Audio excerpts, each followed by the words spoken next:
we've got a fabulous day lined up here.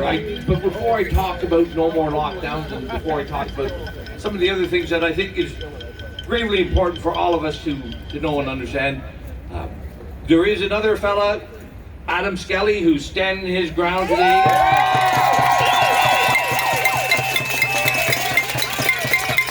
Adam has shown that courage, that resolve, that conviction that Canadians are known for, standing up against injustice.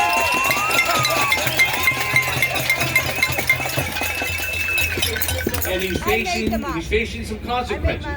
But we're going to stand with him. I'm going to stand with him. We'll all stand with Adam Skelly.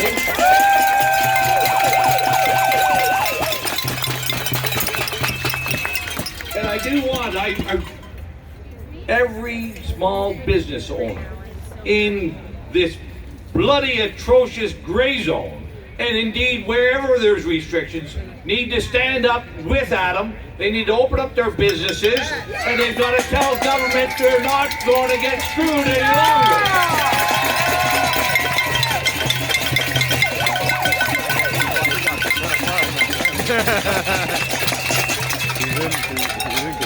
Before we introduce speakers and whatnot, I do want to introduce somebody else.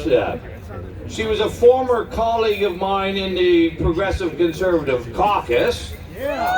Both of us found ourselves on the disagreeable side of Doug Ford. So I really appreciate Belinda Carahalius is out here today with us as well.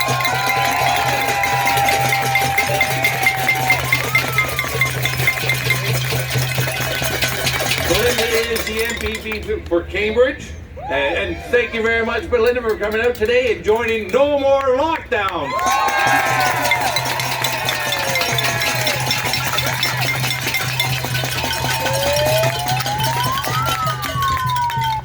I just want to say a couple words here about the origins of what happened with me. And I think it's happened with so many people in Ontario. You know, back in March, we heard of all this uncertainty, all this grave danger that was looming in front of us, and misinformation and doubt was put into our psyche. We were just fearful of this unknown apocalypse that may come. But it didn't take too long. It didn't take long at all. You know, I started questioning and started looking at the evidence, because I'd like to think before I act. And I thought through this, and I talked with so many people in my area who thought like I did, that something's not right, something's wrong. The evidence isn't justifying the response by the government.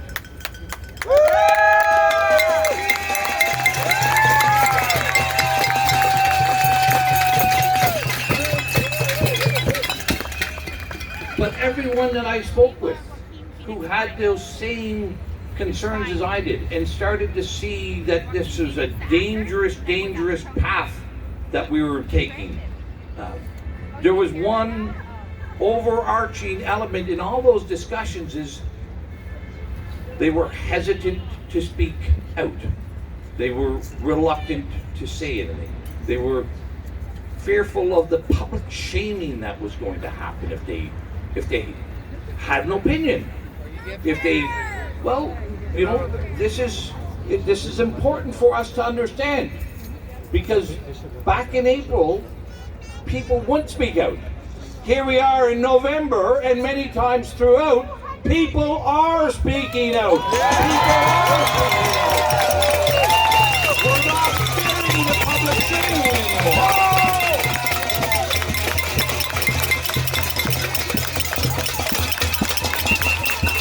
And every day and every week, more and more people are standing up and expressing their opinions, and they're saying what we're doing is right. What we're doing is fighting injustice, and we're going to continue to do it until we win.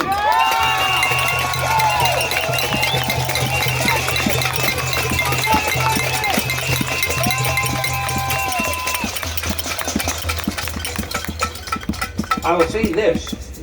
The laws of our country are created to be a shield for the people of Canada. That's what those laws are made for. What Doug Ford is doing is using the law as a weapon against us.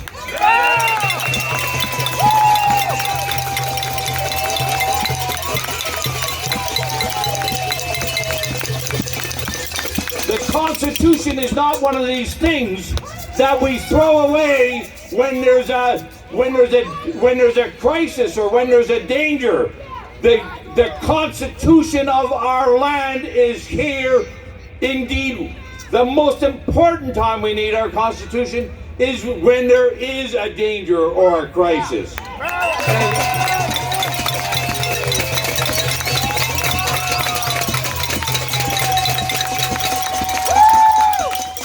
And just think of this. Just think about our history. You know, during the Second World War, did we close down our country? We had to fight the largest external threat that we had ever seen. But we kept our institutions operating. We kept our freedoms there. We kept our liberties there. And we won. We win through freedom and liberty.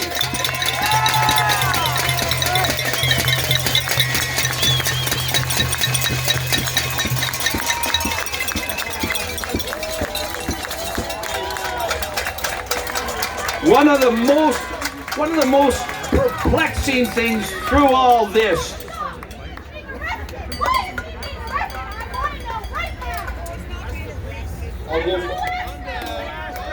who's being arrested? Right? Let's get him! I think it was causing well, he wanted That's, you know, freedom's an important thing. And it doesn't always work the way you want it, but it's always important to be heard, no matter what. But I'm going to go back to what I was going to say here, if I can remember now. Listen, we know what is happening is not warranted. We can look at the facts, we can look at the evidence, and we know that this is outrageous. It's as if Doug Ford and the government and public health only realized this year that people are mortal. That, you know, it's one of those things. It's one of those things that we know. Our lives are not forever. You know, we have a time on this planet, and then there's going to be a time when we pass away. That has always happened and is always going to happen. But Doug Ford and the government seems to think that up until 2020, nobody ever died. Well, you know, and we look at...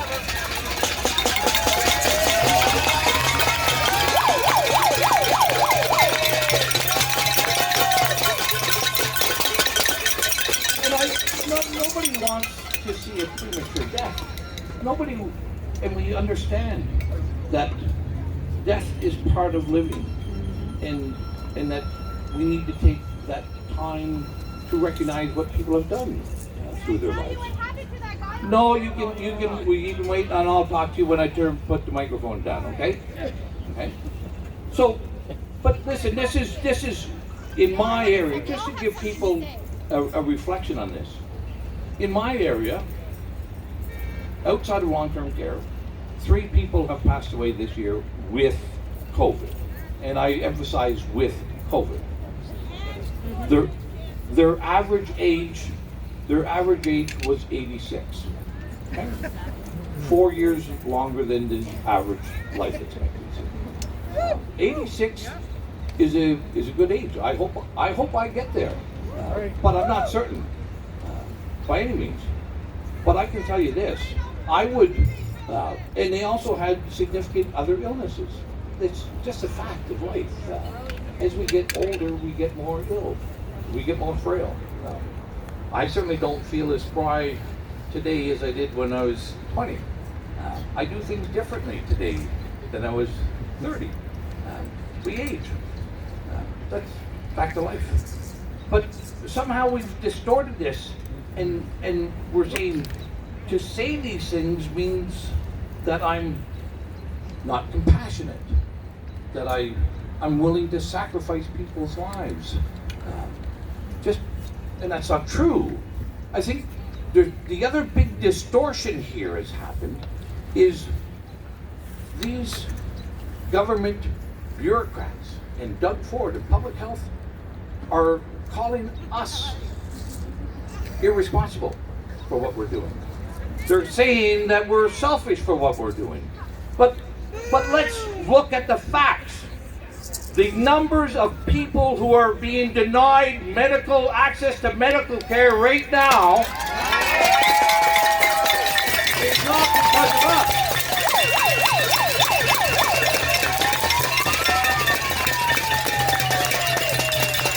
It is because of them that people are not getting access to medical care. And you know, there are so many stories that I've heard in stories of despair from people, my constituents phoning me all through this,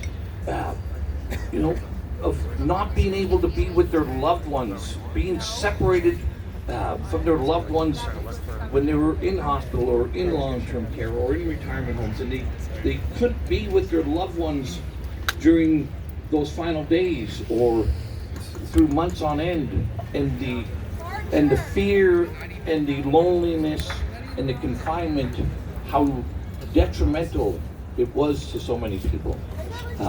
And they don't talk about that. And then when I talk to these little kids who are going to school, and they're fearful that they may bring home something, that they may bring home sniffles or cough, and they're terrorized, and they're having nightmares about killing their playmates and their family and their father and mother because they may be carrying this fatal disease, and they're having nightmares every night about the danger of being in school. Like this is terrible what we're doing with our children, and we know that, to have a good healthcare system, we need to have a robust economy. We need to be making money. We need to be productive.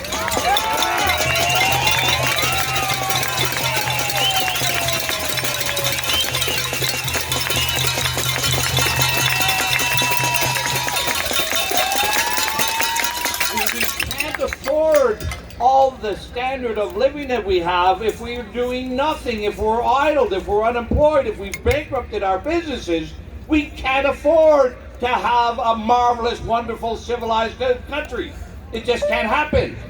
But, and I could go on. And when the hell did government ever think they had the authority to tell me how many people are going to be in my house?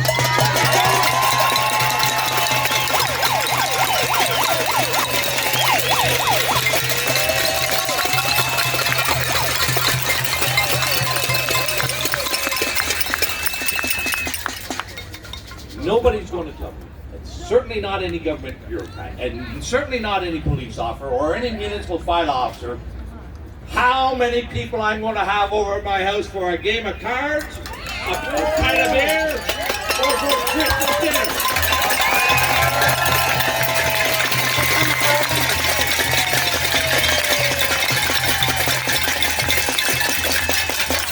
We're individuals, we have our own judgment, we can think critically, and we'll make decisions for ourselves, by ourselves, and without them.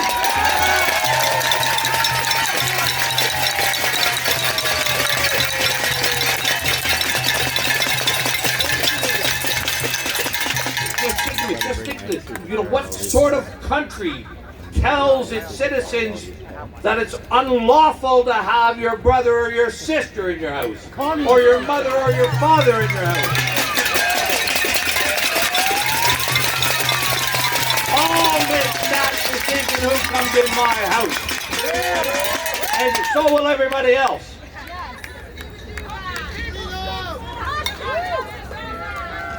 Listen, I'm going to say one last thing, then I'm going to pass the microphone over to a wonderful lady a smart lady. She's with the JCCF, and I sometimes get that. The Justice Center for Constitutional Freedoms.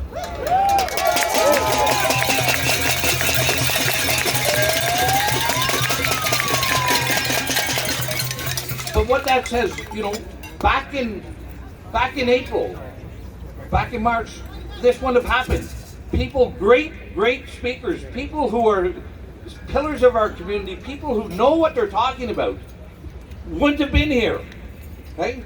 We know that there was a great reluctance throughout our land about speaking up, but it's different today. You are all here. Lisa's here. Pastor Jacob's here. Simone Smith is here. We've got a professor for physiology here. We've got all kinds of people here because they know that the path that we're on is a dangerous path. And I'll say this. We don't realize, a lot of people don't realize just how dangerous this path is. Because none of us, and especially those people in there, they don't know how to get off this path. They don't know how to get off. And I'm going to tell you there's one reason why they don't know how to get off this path. Is because they've lied to us. Yes.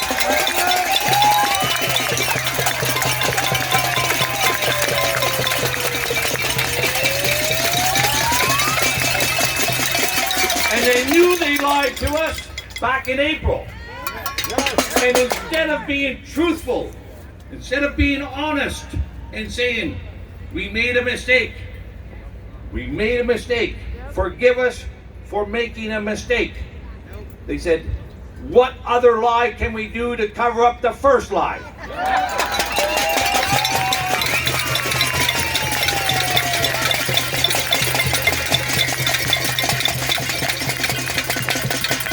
We're on a dishonest path, and it's taken us to a really, really bad place.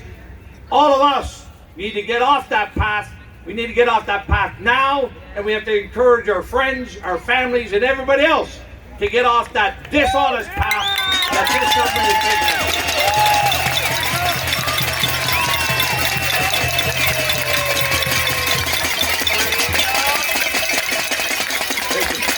We've got lots of signs here. No more lockdowns is growing. No more lockdowns.org is going to continue to grow, and we're not going to stop growing until we win. Thank you very much for being here.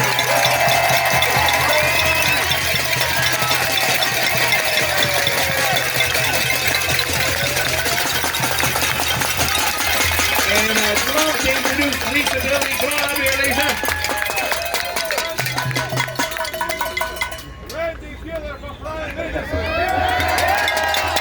No more lockdowns. No more lockdowns. No more lockdowns.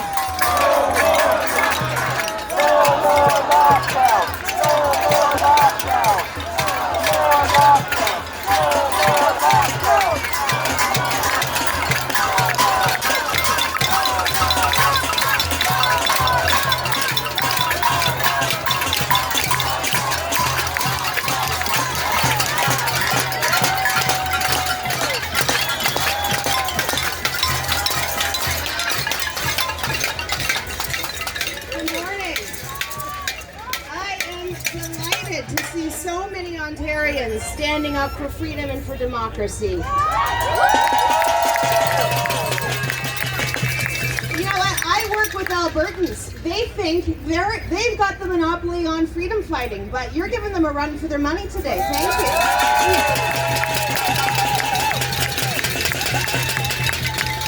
So as Randy said, I'm a lawyer with the Justice Center for Constitutional Freedoms. It's a charitable organization based in Calgary that provides legal representation and education to Canadians to help protect our fundamental freedoms. We were busy before the lockdown. We are insanely busy now because there has never been such an infringement of our fundamental freedoms as there has been in the last 8 months.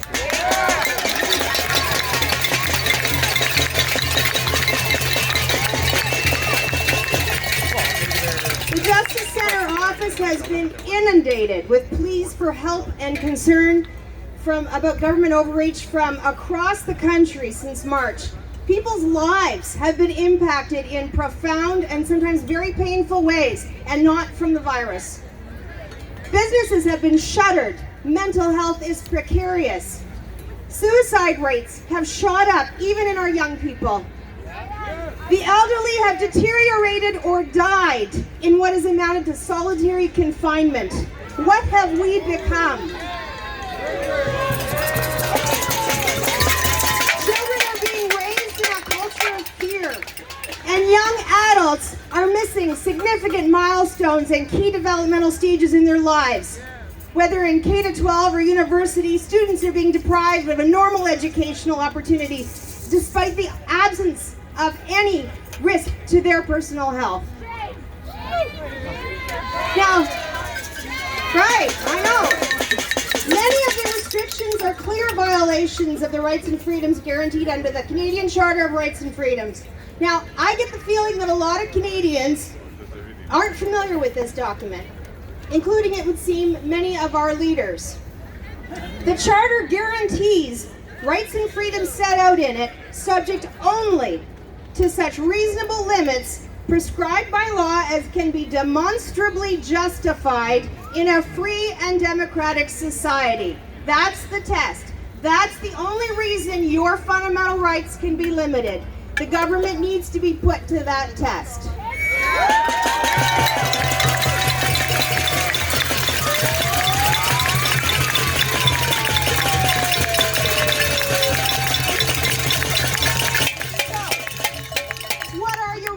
What are your freedoms? You have a right to your freedom of conscience and religion, your freedom of thought, belief, opinion, and expression, freedom of peaceful assembly, freedom of association.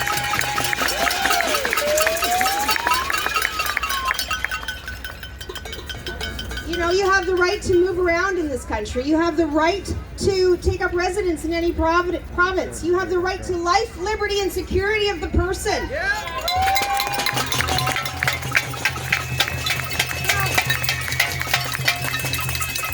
Those rights can only be infringed when it's justified. And what that means is that what the government's doing has to be proportional to the goals that they're trying to achieve. It has to minimally impair those rights to the extent possible. In other words, a balancing act needs to happen. That hasn't been happening. The government has been laser focused on a moving target of goals. First, from preventing hospital overload. Remember that 2 weeks to flatten the curve 8 months ago? To a complete eradication of a virus, whether it's killing in statistically significant numbers or not. So, the Charter is being sorely tested right now, but you are giving it life.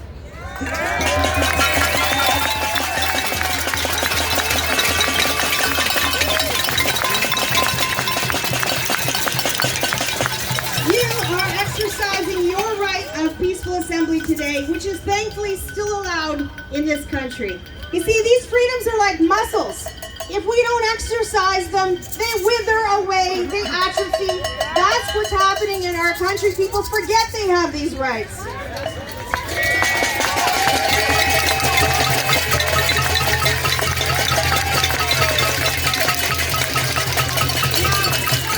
Many, maybe most of your fellow citizens don't have any appreciation for these liberties, and they won't until they're gone. As always, it's a few brave contrarians moving against the tide who sound the alarm first. And,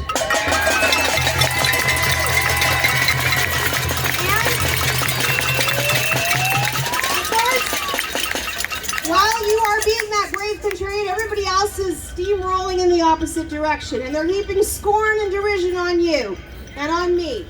Well, we don't let that stop us.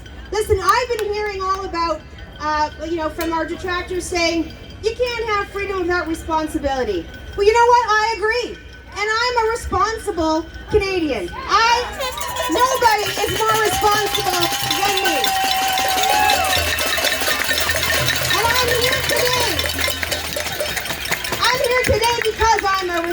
responsible Canadian. I'm an adult. I can assess facts and evidence myself. I don't need to be parented by Doug Ford. Thank you very much.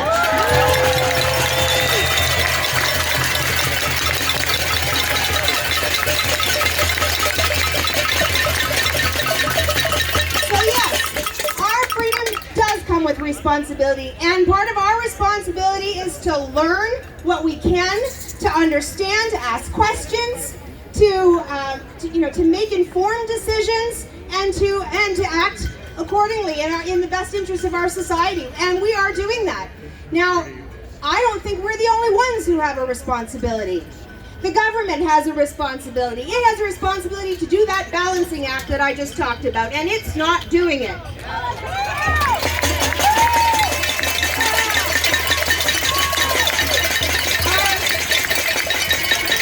The authorities over us, all these people who've been given all these new powers, these shiny new powers, they have a responsibility not to become petty tyrants. Our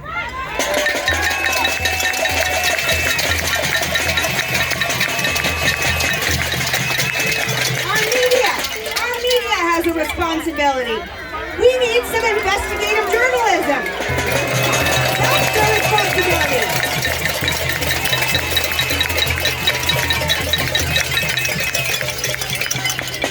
The folks that sit on Twitter who haven't left their house since March but have had a paycheck every week, they have some responsibility to look at their fellow citizens and see what they're doing to them. Demanding that we lock down until a virus is completely eradicated. It's insane. So, at a minimum, you are bringing another voice to the table, and you need to keep doing that. Diversity of opinion is a good thing. Something else that is protected under our charter that is being eroded daily. It lets us test our ideas.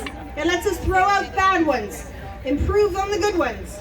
When we embrace free expression, we can allow new ideas to be put forward without fear of retribution. Ideas that challenge us, move us forward, or maybe make us appreciate what we already have. But a society that shuns the marketplace of ideas is destined to decline as bad ideas snowball into dangerous ones.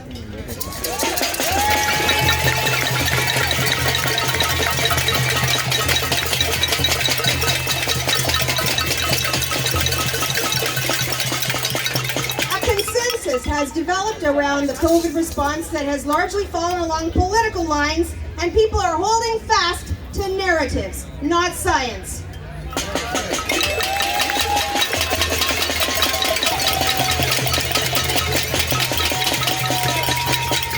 In a polarized world where the narrative reigns supreme, facts and evidence are often cast aside. Media reports only the information that feeds our fears and generates clicks.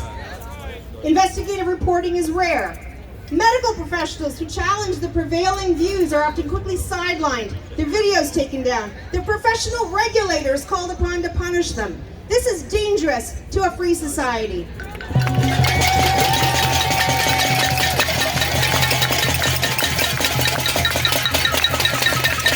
It is critically important that you continue to speak up, but I implore you to be scrupulous in presenting your facts and evidence, not narratives. Check your sources before you share articles and posts. Make sure the best evidence is being put forward. There's no need to share misinformation. The facts are compelling enough.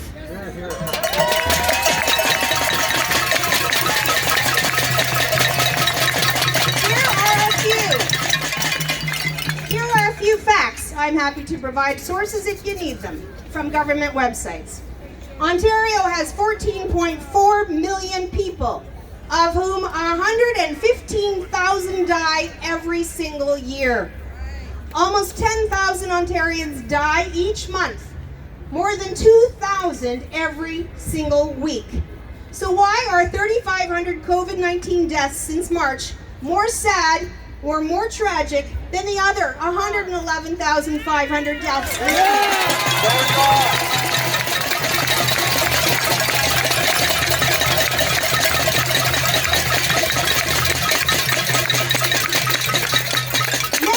Many of these 111,500 non-COVID deaths will be caused by lockdown measures such as suicides, delayed cancer diagnoses, missed surgeries, drug overdoses, while COVID-19 deaths make up only 3% of the total.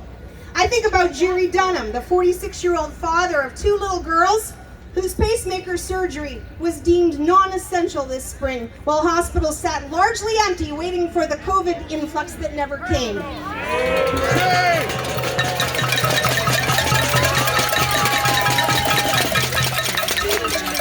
Jerry Dunham passed away just before Father's Day after expressing worry on Facebook he might become another statistic. He did.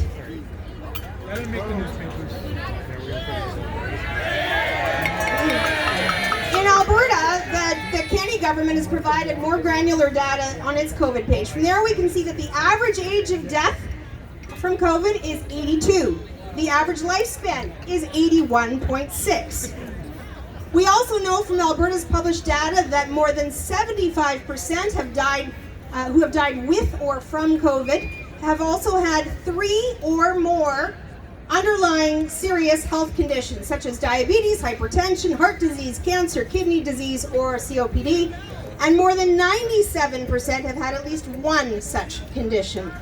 Only 2.3% of deaths in Alberta had none of the listed comorbidities. Now, all of these deaths are tragic, and I have much to say about how badly most governments in this country have bungled their handling of the long-term care crisis, which this most certainly is.